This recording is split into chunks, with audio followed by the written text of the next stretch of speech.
Bonjour à tous et bienvenue dans cette partie de la formation. Nous allons maintenant nous attaquer à la carte maintenant, ok? Nous allons créer notre carte ici. Donc, je vous avais dit quand on était sur la géolocalisation que pour afficher des cartes, il faut faire appel aux fournisseurs de cartes. Donc, dans cette formation, nous allons faire appel au service de Leaflet. Ok, je vous ai mis le lien dans les ressources. Hein, ok, donc voilà, leafletjs.com.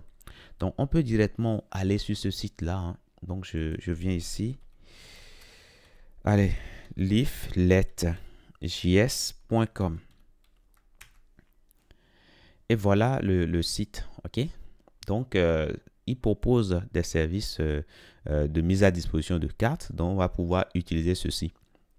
Alors, lorsque vous venez un peu vers le bas ici, alors si vous voulez, il y a ici la documentation incomplète. Vous pouvez aller sur la documentation et regarder un peu comment ça se passe. Mais ce qui est très bien, c'est qu'il y a un exemple déjà hein, de création de cartes que nous pouvons retrouver directement à partir de la page d'accueil ici. Donc, lorsque je viens légèrement vers le bas ici, j'ai ici Quick Start Guide. Donc, en cliquant dessus, on aura un exemple très simple hein, d'utilisation. Donc, si je commence par descendre ici, voilà, c'est un tutoriel qui est assez bien fait. Hein. Donc, du coup, ici, vous voyez qu'on nous dit voilà, qu'il faudra inclure ce style-là. On va copier tout simplement et aller le mettre dans notre code au niveau de la page qui va afficher la carte. Et comme c'est notre page index.html, on va coller ça là, tout simplement. Si on continue dans le tutoriel, vous allez voir que ici, il faudra inclure ceci. OK? On dit qu'il faut l'inclure after CSS, après le CSS. OK? Après les fichiers CSS qu'on a inclus tout à l'heure. Nous, ce qu'on va plutôt faire, on va le mettre totalement en bas. OK? Voilà. Tout juste en dessous de nos scripts. Hein, en dessus de nos scripts qu'on a créés par nous-mêmes. Pourquoi? Parce que au niveau de ces scripts-là, on aura besoin d'utiliser les fonctionnalités de la carte. Donc, pour l'instant, c'est bon. Maintenant, qu'est-ce qu'il reste à faire? On continue. Hein.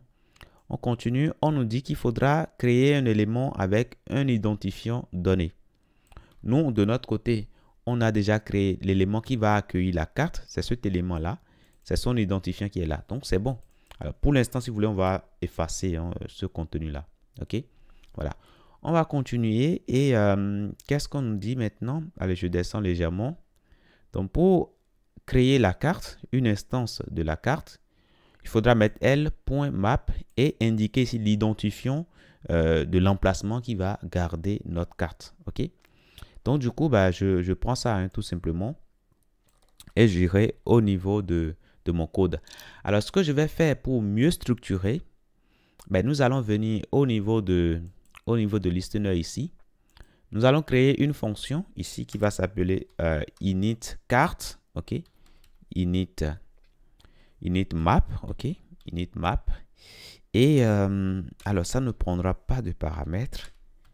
Et ce que ça fera ici, ça va initialiser la carte. Donc on va coller ceci, hein, voilà. Ici on a myCart, mais myMap, mais vous pouvez mettre le nom que vous voulez, hein, c'est juste une variable. Et ici on va indiquer l'identifiant de l'emplacement où nous voulons insérer notre carte. Donc, je mets map tout simplement puisque ici, nous avons donné ici identifiant map. Donc là, c'est bon. Donc ici, enfin, c'est un point totalement arbitraire, hein, ok? C'est une coordonnée qui est mise tout simplement pour centrer la carte sur ce point-là. Après, nous allons voir, lorsque nous allons commencer par manipuler nos propres données, nous allons voir comment centrer la carte par rapport à nos propres données et non par rapport à cette donnée-là. Mais là, ça nous permet déjà de commencer. Donc là, c'est bon. Maintenant, il faudra également afficher les crédits de la carte. Donc, pour afficher les crédits, on utilise l.tilelayer. OK? Voilà. Donc, on va copier tel quel. Hein, on va copier tel quel. Et alors, je copie ça et je reviens ici. Et nous allons coller ça tout juste en dessous là. OK? Alors, le L qu'on a ici, on n'a pas à définir cela parce que c'est déjà défini dans les scripts que nous avons récupérés. OK?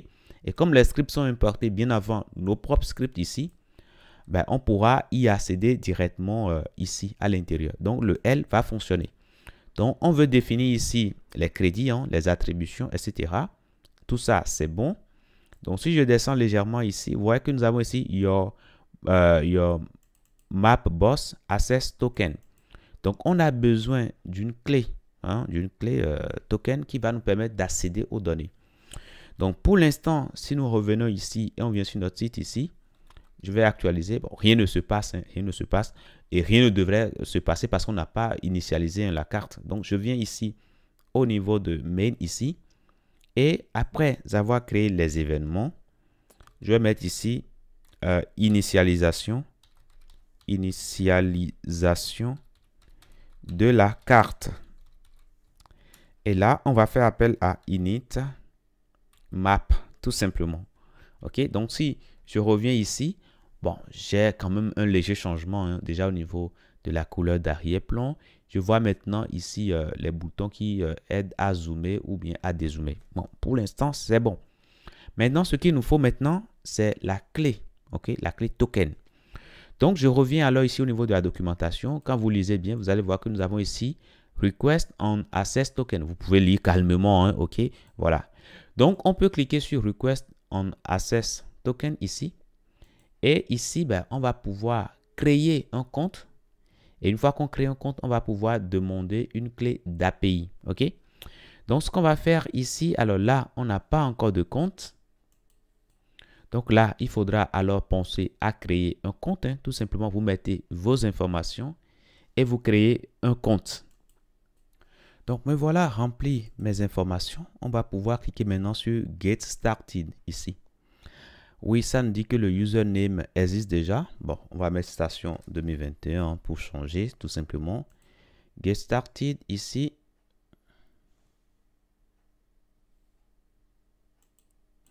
Et là, c'est bon, le compte est créé. OK? Donc, ils nous disent qu'ils nous ont envoyé un mail. Donc, si vous voulez, moi, je vais simplement alors copier l'adresse du lien. Je vais mettre le lien ici, hein, le lien que j'ai reçu par mail. Je colle ça là, tout simplement. Et là, ben, notre compte sera simplement vérifié. OK? Là, nous avons notre compte qui est vérifié.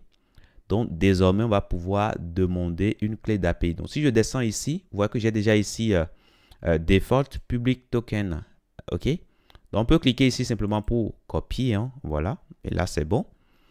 Donc, je peux revenir ici au niveau de mon code ici. Et ben, j'irai mettre tout simplement, hein, le code. Hein. Donc, je mettrai ça là, tout simplement. OK? Voilà, je colle ça là. Maintenant, ce que je peux faire également, si vous voulez, je peux le créer ailleurs, hein, et l'appeler. OK? Donc, je peux mettre ici, allez, je mettrai API underscore map, voilà. Et ben, je mettrai tout simplement mes informations. Voilà. Donc, à la fin ici, je mets virgule. Donc là, je le mets dans l'objet app. Hein, OK, je peux le mettre dans l'objet app. Et donc ici, au lieu de le mettre explicitement, ben, j'aurai simplement à prendre ma partie app. Alors là, vous ne voyez plus rien. Hein. Voilà, je descends légèrement ici. Alors là, je prends app et je dirais que je vais prendre ici tout simplement API map. OK. Donc, si je reviens alors ici et je viens sur mon site là, ben, je vois la carte. OK. Et là, la carte est centrée sur le point qu'on a ici. Voilà, ce point-là. OK. Donc, voilà. Donc, là, vous voyez qu'on peut défiler. Hein, et là, tout se passe correctement.